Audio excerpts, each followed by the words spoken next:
Alors, Bezat Hashem, nous continuons la paracha de Ekev. Il est écrit ici Ki Adonai Elohecha, meviacha el eretz tova.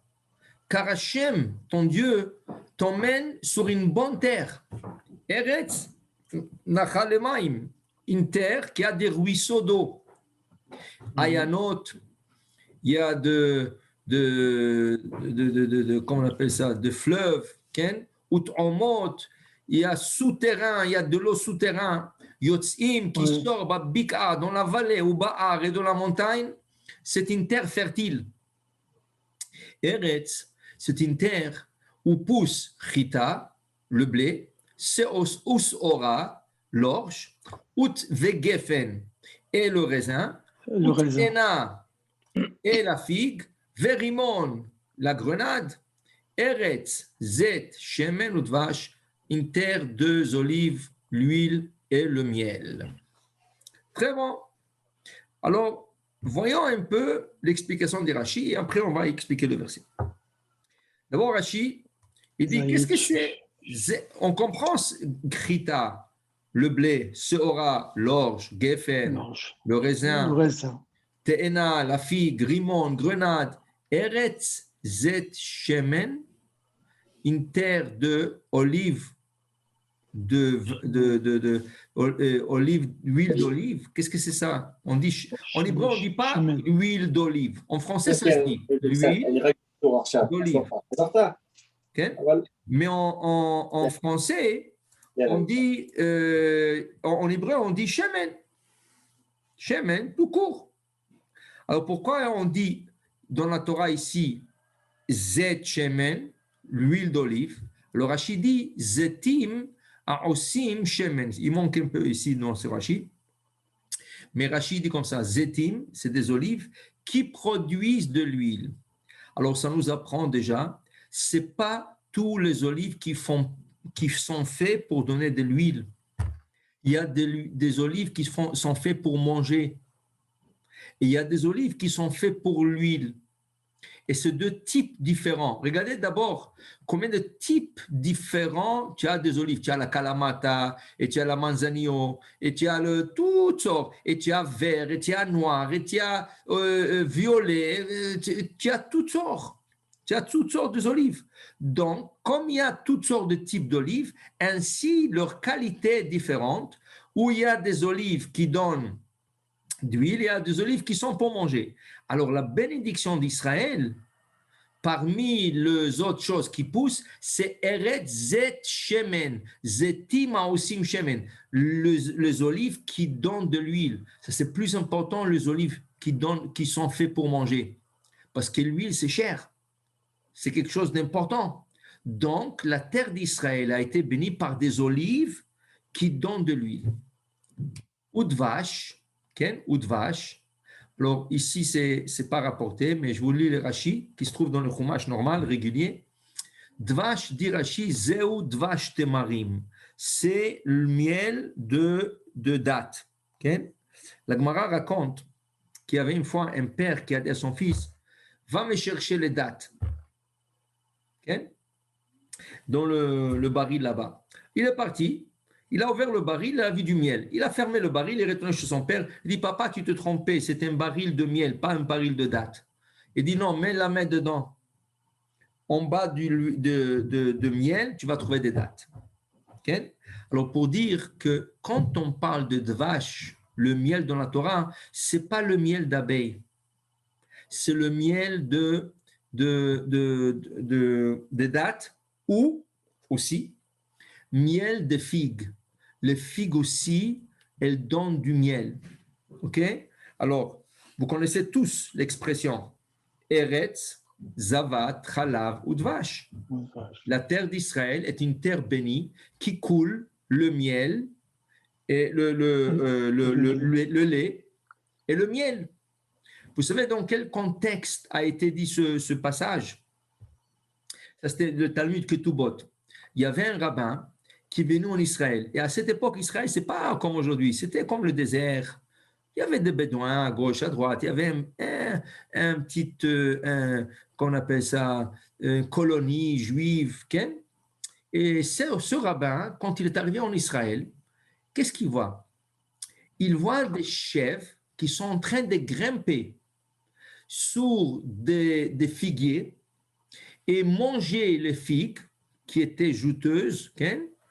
Et il voyait que les mamelles de ces chèvres se remplissaient avec de lait parce que le miel, la figue était tellement bonne, et tout de suite les mamelles se remplissaient de lait, et il voyait que de l'arbre coulait du miel, le miel de figue, et d'autre part, de mamelles de chèvres coulait le lait.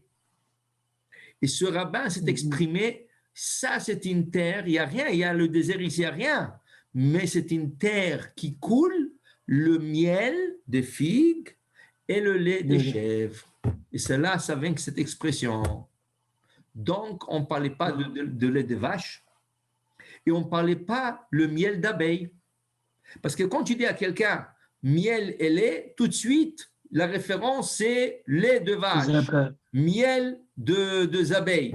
C'était pas ça. La vraie, c'est important de connaître la source.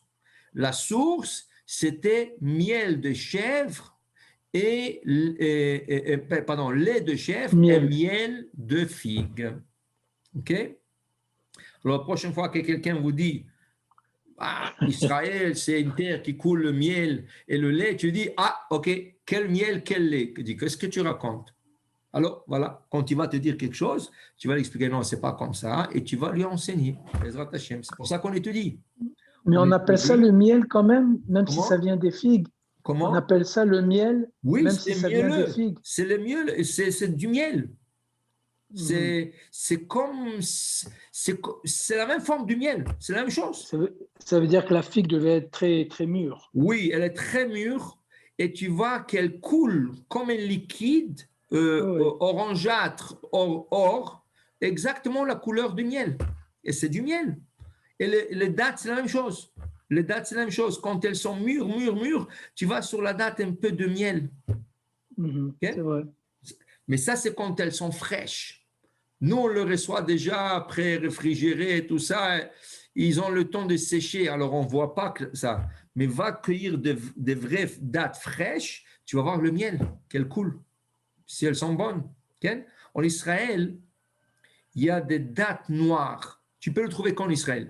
Peut-être ailleurs dans le monde, je n'ai pas vu. Mais en Israël, c'est sûr. Elles sont grosses, les dattes, elles sont noires, et la peau est très fine. Et tu enlèves la peau, on dirait qu'il y a plein de miel. Et elles sont comme on dirait que tu manges un steak. Mais un steak tendre. Elles sont connues en France, ils les vendent 1,50 € pièce et c'est connu, ça vient d'Israël.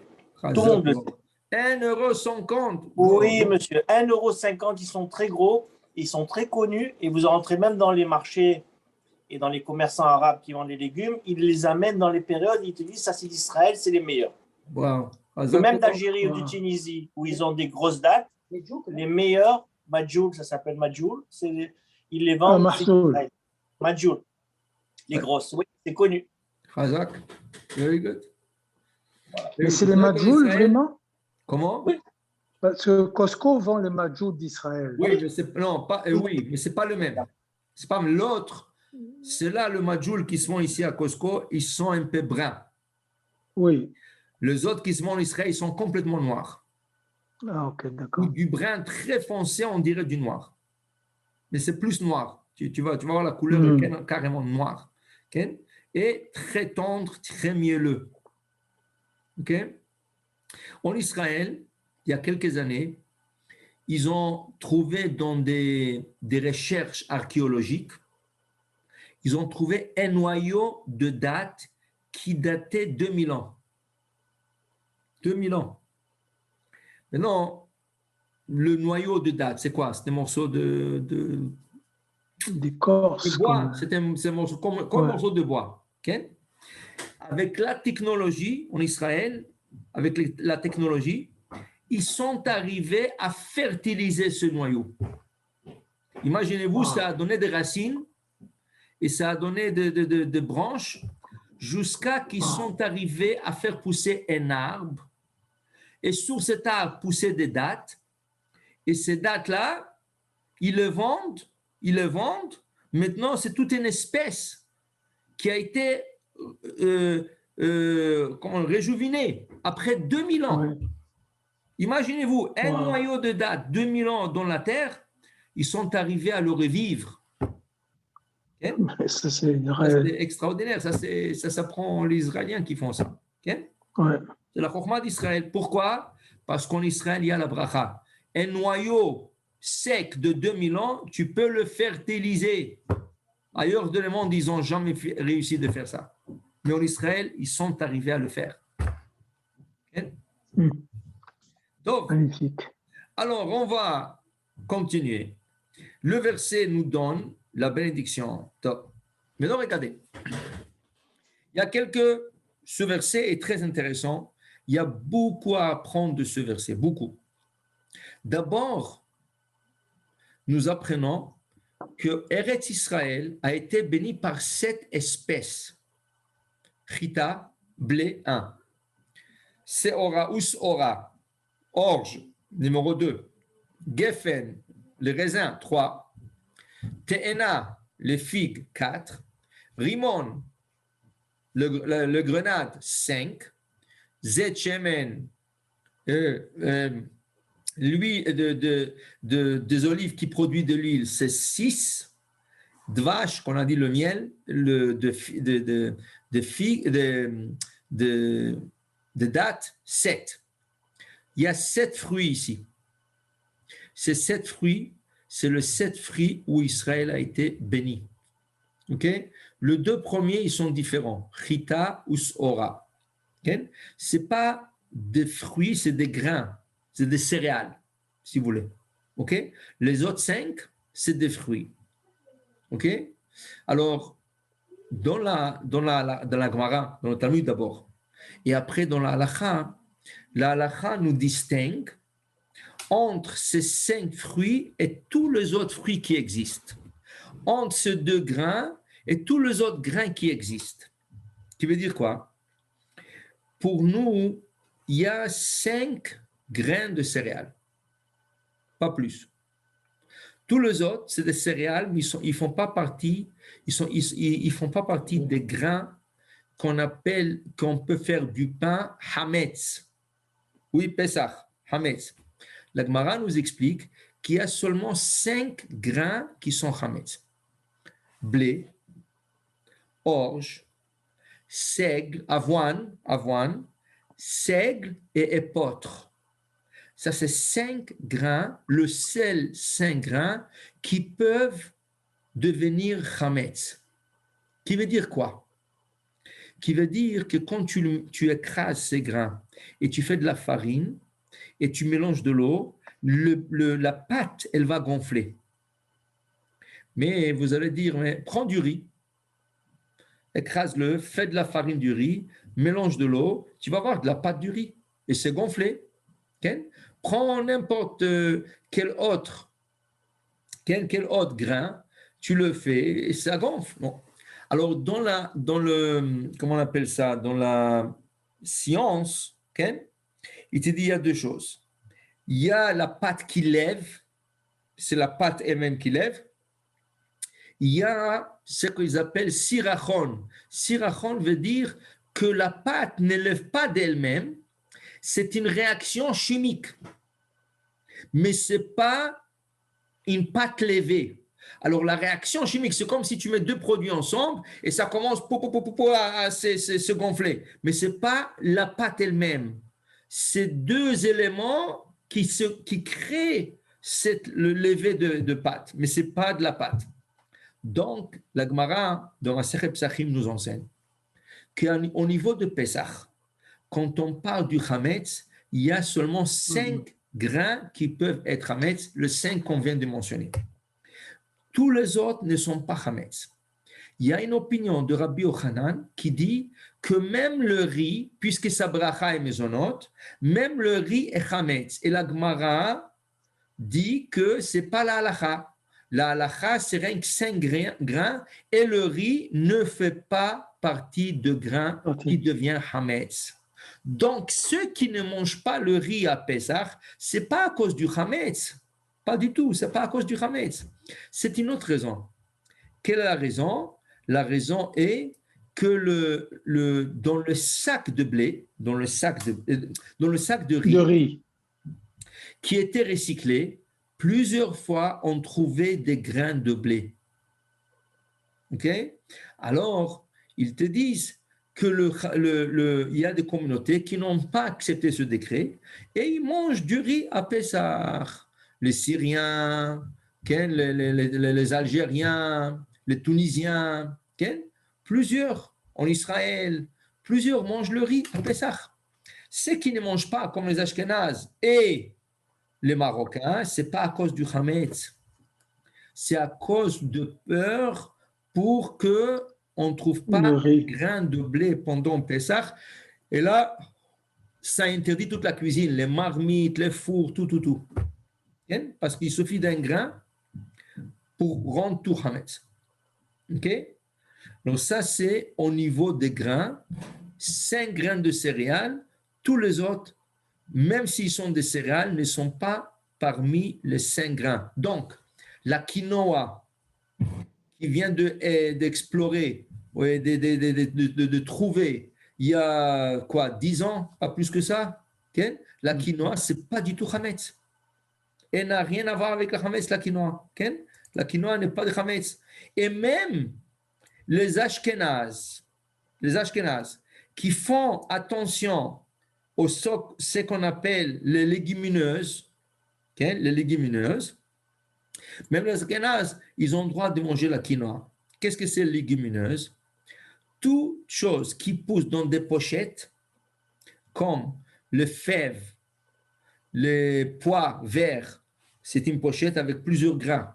Ça ressemble aux grains de blé, ou ça pousse dans des pochettes sur les épis de blé. Alors c'est un décret qui se ressemble.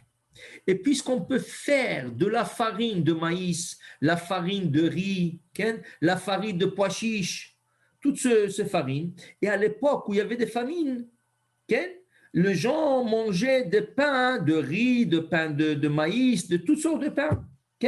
Alors, les ignorants, ils comparaissaient, ils faisaient de comparaisons, et ils disaient, ah voilà, si tu manges le pain de maïs, ou le pain de fève, ou autre chose comme ça, tu peux manger aussi le pain, has v'shalom. Alors, ils ont fait un décret. Alors, le décret s'appelle kitniot, légumineuse. Mais à l'époque où le décret a été fait, la quinoa n'existait pas. Donc, la quinoa, ce n'est pas du tout kitniot. Et même les Ashkénazes qui font très attention de ne pas manger qu'on appelle ça le kitniot, ils n'ont pas de problème à manger la quinoa. Okay? Alors, la quinoa, c'est aucun problème. Et tu as des autres grains, le grain de chia, okay? Tout ça, ça rentre, ce n'est pas les 5 céréales. Donc, tu peux manger ça pendant Pessah. La seule chose, on exige que ça soit trié, que les grains soient triés 3 fois avant Pessah pour qu'on n'y trouve pas des grains de blé. OK? Alors, tout ça, c'est kitniot pour ceux qui ne mangent pas, sauf la quinoa. Et tout ça, ce n'est pas des grains de céréales, qu'on appelle des grains de céréales. Donc, ça, c'est une chose qu'on a appris de ce verset. Numéro 2 qu'on apprend de ce verset. Regardez dans ce verset, regardez comment il commence. Eretz, inter, béni par. Pardon, ici, pardon. Eretz, inter, béni par Chita, le blé, Seora, l'orge, Vegefen, le raisin, Ut-Ena, Verimon.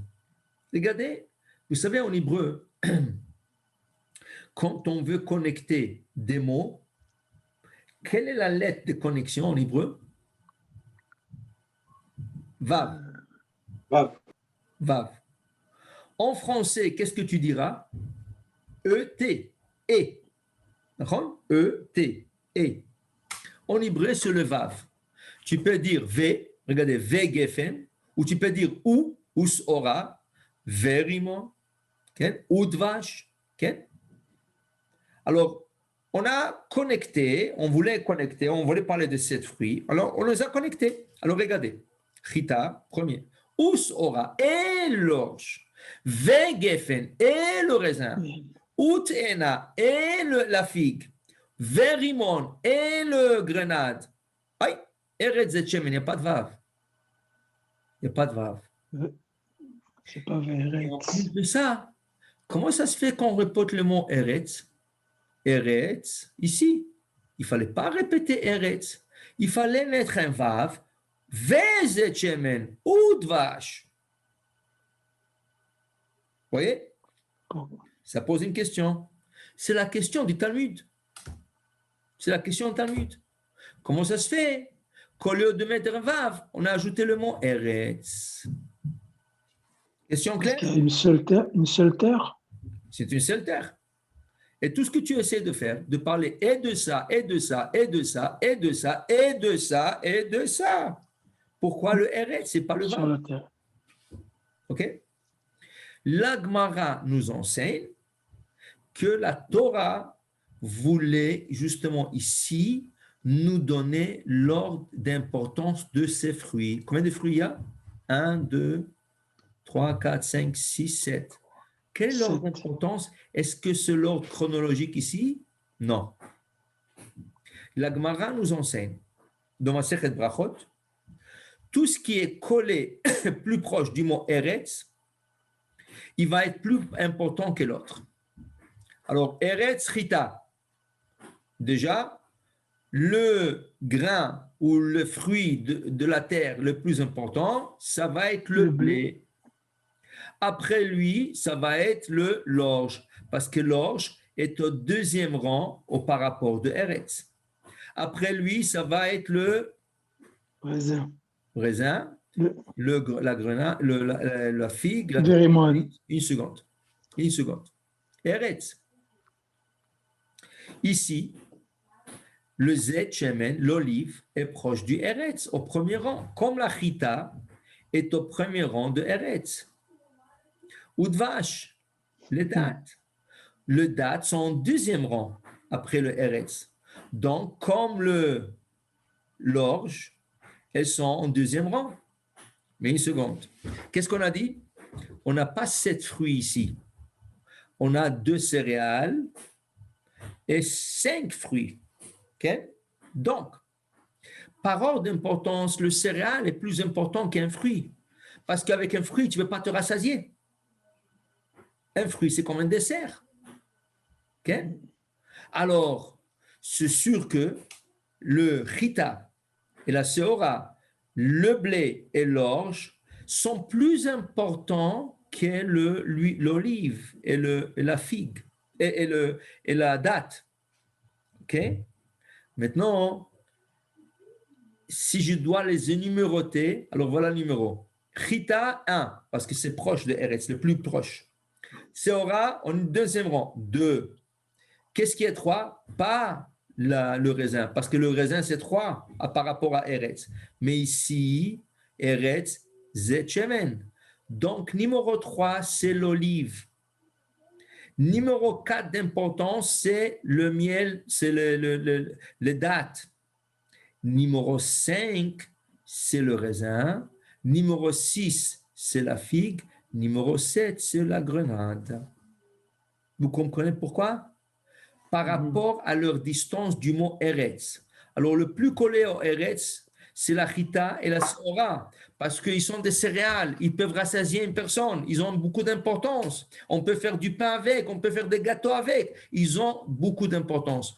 Alors, ils sont en premier et deuxième rang. 3, ce n'est pas la figue, parce que pas le raisin, parce qu'il se trouve au troisième rang, plus loin que Eretz. Mais l'olive se trouve au premier rang par rapport au deuxième Eretz. Et c'est pour ça qu'on n'a pas mis un vav. Si ça serait un vav ici, on aurait pu penser que c'est 1, 2, 3, 4, 5, 6, 7.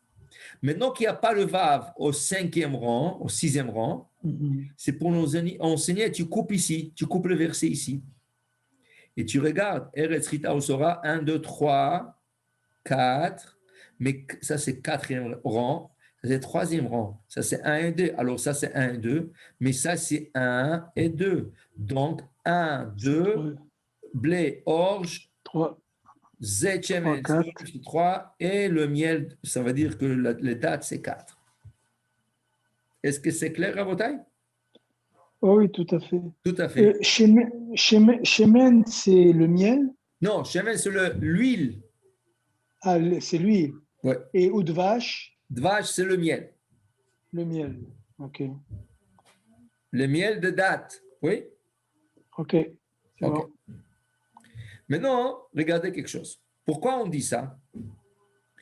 La Gemara dit, tu viens à table, et ben au Hachem, on te prépare une table de roi. Et sur la table, il y a des gâteaux faits en blé, des gâteaux faits en orge. Okay? Tu as des raisins, tu as des figues, tu as des grenades, tu as des olives, tu as des dattes, tu as des pommes, tu as des poires, tu as des kiwis, tu as des mangues, tu as tout ce qu'il faut. Et tu demandes, hey, avec quel bracha je commence? Quel bracha je dois faire en premier? Qu'est-ce que vous dites? Le blé? Oui, alors c'est quoi? Hita. C'est quoi? Amotzi lechem min Zonot. Non, il n'y a pas de pain. Ça veut dire que la première bracha, je prendrai un gâteau fait de blé. Et quel bracha je dirais? Sheakol? Non? Boré, miné, Ah, mezonot. maisonnante. Mezonot. Donc, tu arrives à table, il y a des gâteaux, il y a des fruits. La première bracha que tu dois faire, c'est sur le gâteau. Boré, miné, maisonnante. Maintenant, il y a toutes sortes de fruits. Quel fruit je prendrai en premier? Le raisin? Non? L'olive. Parce que l'olive. Ah oui, parce qu'il est en numéro. Il est au numéro 3. Numéro 3, oui, c'est vrai. Ça, parce qu'il est plus proche de Eretz. Oui, c'est Donc, vrai. je ferai la bracha sur l'olive. OK. Est-ce que je peux faire la bracha sur le date après? Non. Pour le miel, oui. Parce que Numéro non, 4. sur le miel, mais sur la date. Non. Non. Pourquoi? Une fois que tu as fait Eretz, tu as inclus tout le fruit d'arbre. OK? Alors, je ne peux plus faire la bracha de Eretz. Mais il y a mon fils, ou il y a ma fille, ou il y a ma femme, ou il y a mon ami qui sont avec moi. Eux, ils n'ont pas fait à Etz. Qu'est-ce que je leur dis de faire? Quel bracha? Sur quoi? Quel fruit? La date. La date, c'est numéro 4. La date, c'est numéro 4.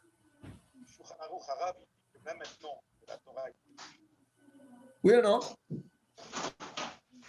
Oui, il est en 4e position. C'est ça. Pourquoi on a étudié les positions? Pourquoi on a étudié les positions? Pour faire la prière dans l'ordre. Pour faire la prière en ordre.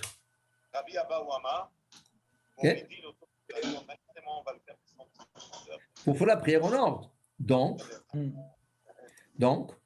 on apprend l'ordre de ce verset pour nous enseigner que quand on va être à table, il y aura ces fruits devant nous. S'ils sont tous les 7 devant nous, je prendrai un gâteau, je ferai maisonnante, et je prendrai une olive, et je dirai à Etz, et j'acquitterai tous les autres.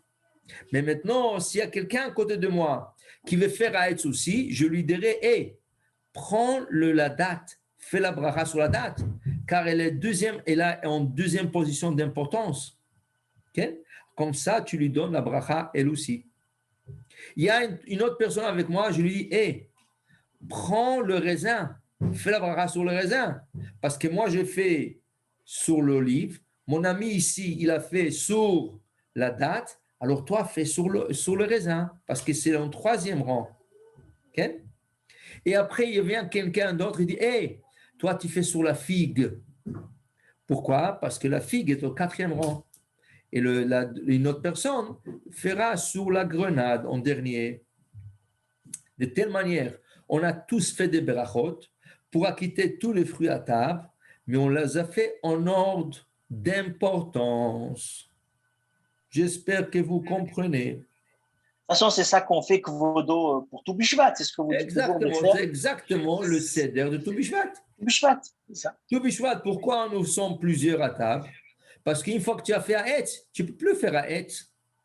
Mais si tu as Berov Am Adrat Melech, plusieurs personnes, okay, pour glorifier le roi Melech Malchei Malachim HaKadosh Baruch Hu, chacun, il peut faire une beracha de Haetz et Adama sur un fruit différent.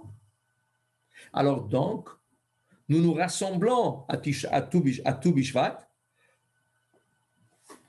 pour pouvoir faire la bracha sur plusieurs fruits et donner à chaque fruit l'occasion d'avoir une bracha. Mais quand on va commencer les brachot, on va commencer en ordre. On va dire au premier monsieur, faites maisonnote sur le blé. À l'autre, on va dire, fais maisonnote sur l'orge, un gâteau d'orge.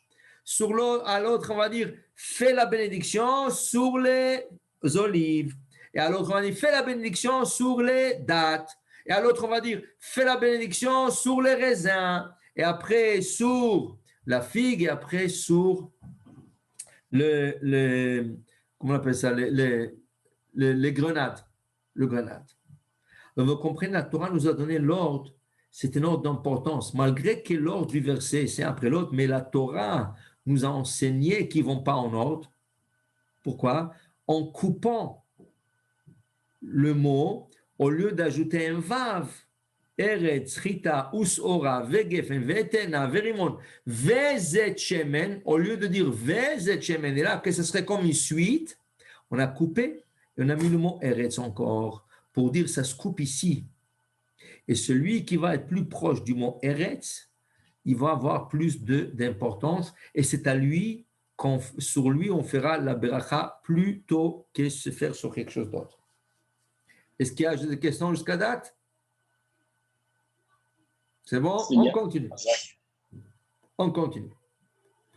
Eretz, c'est une terre. C'est un pays que tu ne seras pas miskin. Miskin, ça veut dire que tu ne seras pas pauvre pour manger du pain. Il y a du pain en abondance. Et la vérité, une fois, j'étais à un mariage à Ashdod. Je ne vous dis pas, quand c'est arrivé l'heure du manger, tu faisais un tilador, tu avais 5-6 tables dressées rien qu'avec du pain de toutes sortes de couleurs, de toutes sortes de formes et de toutes sortes de goûts que tu n'as jamais vu dans ta vie. Du pain blanc, du pain noir, du pain brun, du pain 2 couleurs, du pain 3 couleurs, du pain rond, du pain baguette. Tu disais, ça c'est la bénédiction d'Israël. Et bon en plus. C'est très bon. Très bon. Okay? Alors il te dit, Eretz, la terre d'Israël, tu ne seras pas miskin quand tu vas manger du pain. Le pain, ça va être un plaisir à manger. Okay? L'otersar kolba, tu manqueras de rien en Israël.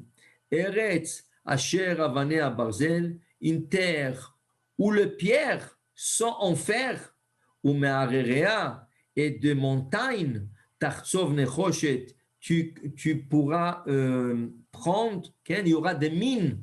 Il y aura des mines comment on appelle ça, nechoshet, cuivre, du cuivre. Cuivre. Ouais.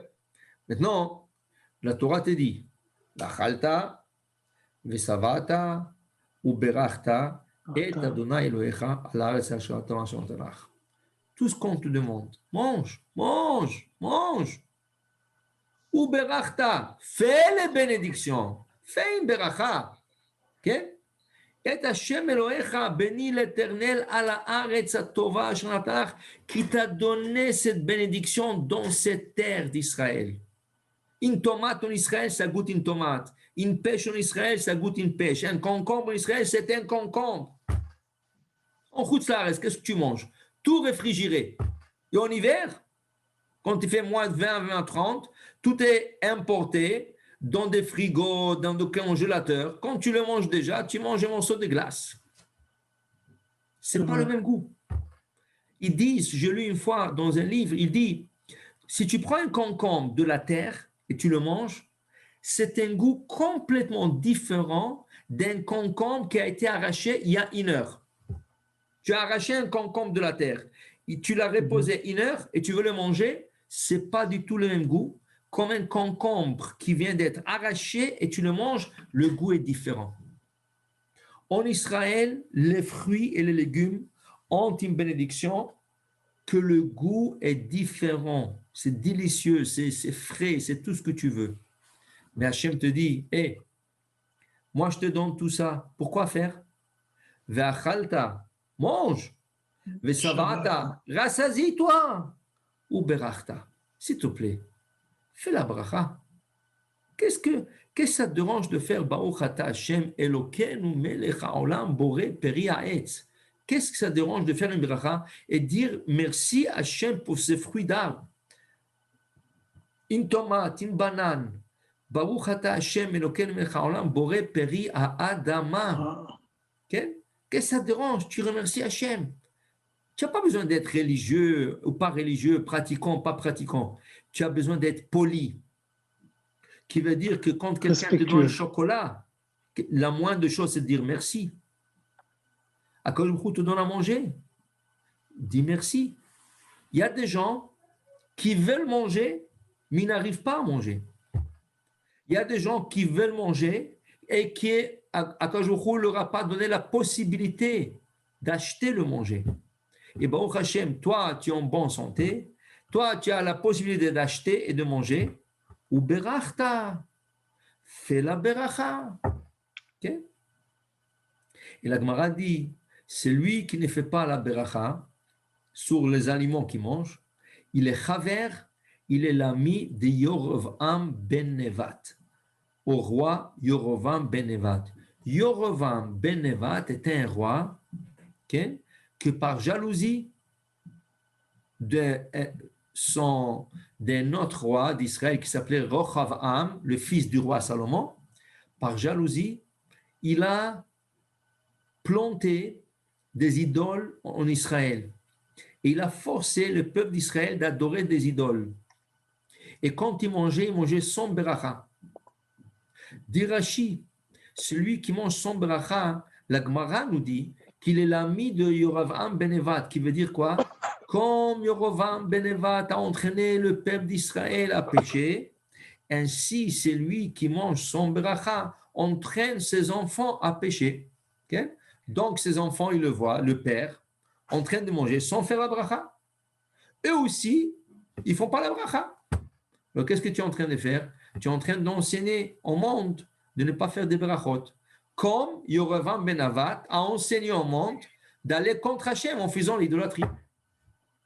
C'est lui qui a mis les c'est lui qui a mis l'idolâtre pour ne pas faire le pèlerinage. Exact. C'est lui qui a posé 2 idoles, un à Jérusalem et un à Dan, pour que les gens ne montent pas à Jérusalem aux 3 fêtes de pèlerinage, et il voulait que les gens se prosternent devant ces idoles.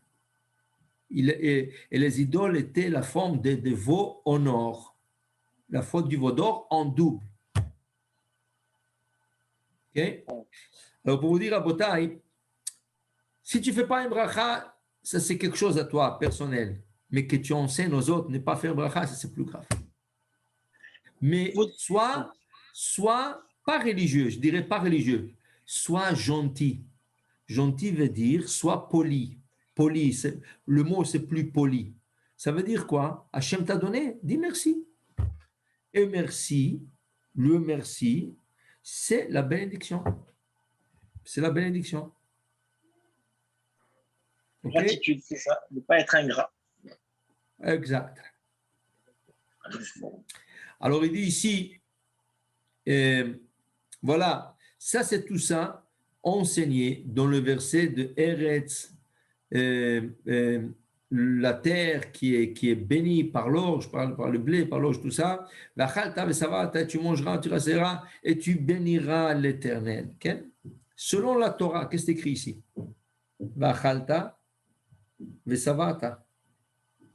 Qu'est-ce qui arrive si tu manges et tu n'es pas rassasié?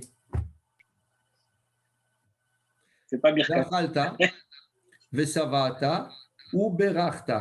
Donc je comprends bien, dit la Gemara, si quelqu'un a mangé mais il n'est pas rassasié, il ne peut pas faire Birkat Hamazon.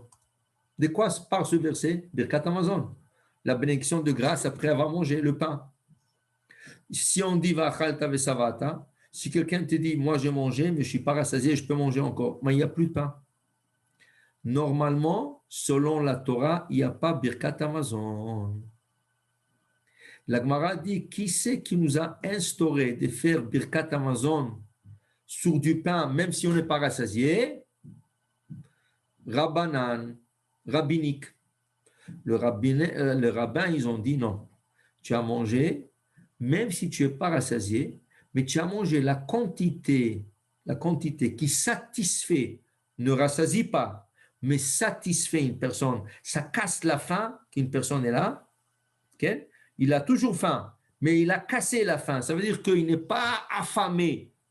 Il a faim un peu. La quantité, c'est 30 grammes. Donc, tu feras Birkat Hamazon après avoir mangé 30 grammes de pain. OK? 30 grammes en plus. Maintenant, le Magen Avraham, il a une opinion spéciale. Le Magen Avraham dit que si je mangeais du pain, mais il n'y avait pas 30 grammes, qu'il n'y avait pas 56 grammes comme Betzak, la taille d'un œuf, mais il y avait de la viande dedans, il y avait une salade dedans. Dit le Magen Avraham, tout s'ajoute aux 30 grammes, aux 56 grammes. Comme ça, dit le Magen Avraham. Le Shulchan Aruch, il dit non. Maran Ovadia Yosef, il dit non. Il faut que tu manges 30 grammes du pain. Mais si tu n'as pas mangé 30 grammes du pain, ça ne s'ajoute pas avec la salade. Alors, je vous donne un exemple très pratique, très, très pratique. Vendredi soir, faites attention, quand vous faites un motzi, mangez au début du repas 30 grammes. Il y en a, qu'est-ce qu'ils font? Ils prennent le motzi, le morceau de motzi, qui n'a pas 30 grammes, ils le goûtent, et après, il se met à manger des salades, il se met à manger le poisson, et il se met à manger la viande, tout ce qu'il y a, sauf le pain. Il arrive à la fin, il dit, waouh, je n'ai pas mangé 30 grammes de pain, qu'est-ce que je fais? Monsieur, tu es rentré dans un grand problème halachique. Il y en a qui pensent que tu ne peux pas faire une bracha du tout finale. Rien. Pourquoi? Parce que la bracha finale, c'est Birkat Hamazon. Mais comme tu n'as pas mangé minimum 30 grammes, tu ne peux pas faire Birkat Hamazon. Ça, c'est une opinion qui est rapportée dans le Rav Ben Ishraï. Il y a une deuxième opinion. Et la deuxième opinion nous dit, oui, tu ne peux pas faire Birkat Hamazon, mais tu peux faire Boré Nefashot Rabot. Parce que le poisson, sa bracha finale, c'est Boré Nefashot Rabot. Les salades, la bracha finale, c'est Boré Nefashot Rabot. Donc, tu ne peux pas faire Birkat Hamazon, mais tu feras Boré Nefashot. Dit le Rav Ben Ishraï du doute, tu ne feras rien du tout. Si tu veux t'acquitter, alors s'il y a quelqu'un qui a mangé du pain à côté de toi, demande-lui de faire Birkat Hamazon à haute voix et t'acquitter. Mais ce n'est pas ça le problème. Le problème maintenant est que si tu n'as pas mangé, ce n'est pas considéré comme avoir mangé. C'est pour ça que tu fais Birkat Hamazon. Donc, tu n'as pas fait la mitzvah de Shabbat. Quelle est la mitzvah de Shabbat? De manger 3 repas. Le soir, à midi, le lendemain et après-midi, sous la shlichit. Puisqu'on ne peut pas considérer ce que tu as mangé comme un repas parce que tu ne peux pas faire Birkat Hamazon, donc tu n'as pas fait le repas de Shabbat. C'est ça le grand problème. Alors, comme conseil, Rabotai, que tu as fait le moti le vendredi, mange tout de suite 30 grammes. Tu veux le manger avec une salade? Mange-le avec la salade, c'est pas grave. Pas que la salade s'ajoute à 30 grammes. La salade est rien pour donner goût au pain, mais assure de manger 30 grammes purs de pain avec la salade, avec les légumes, c'est pas grave. Mais le pain, minimum 30 grammes. Ainsi, tu fais la mitzvah de manger le repas de Shabbat. Et si on mange plus que 30 grammes durant tout le repas? Plus que 30 grammes, d'avoir les bracha, que tu sois béni, Ok. Il n'y a pas de problème. Donc tu peux manger autant que tu veux. Autant que tu veux. Pourvu que ça soit plus que 30 grammes. Exact. 30 grammes, ce n'est pas beaucoup. c'est la taille d'une boîte d'allumettes. Si tu prends une petite boîte d'allumettes et tu la remplis avec 2 pains, ça c'est la mesure de 30 grammes. C'est pas beaucoup. C'est pas beaucoup. Alors pour dire à vos tailles, il faut manger, il faut faire bénédiction, et il faut faire la bénédiction en ordre. Le plus important, c'est le pain, après c'est le mésonote, et après vient le 7 fruits que la terre d'Israël a été bénie, et après vient tous les autres fruits et légumes. Mais là, vous avez un autre problème dans ces bracha levatala. Si on fait le motzi et qu'on a mangé moins de 30 grammes, puisque le minimum c'est 30 grammes. Oui. Non, il n'y a pas de bracha levatala, non. Le motzi, tu dois le faire même si tu manges une bouchée. Machéo. Oui. Ok. Seulement, les règles sont au niveau de Netilat Yadayim. Si tu manges que 30 grammes de pain, tu feras Netilat Yadayim 1, 2, 3, 1, 2, 3, sans beracha al Netilat Yadayim, que motzi. Si tu manges 54 et plus, tu feras Netilat 1, 2, 3, 1, 2, 3, al Netilat Yadayim et le motzi. Mais Birkat Amazon, à partir de 30 grammes déjà, mais seulement c'est en ordre rabbinique et pas thoraïque. Thoraïque, c'est quand tu es rassasié. C'est ça, thoraïque. Ok, exactement. Pas mal. Aouch Adonai Le'olam. Amen. Amen. Amen. Amen. Amen. Je suis d'accord avec vous.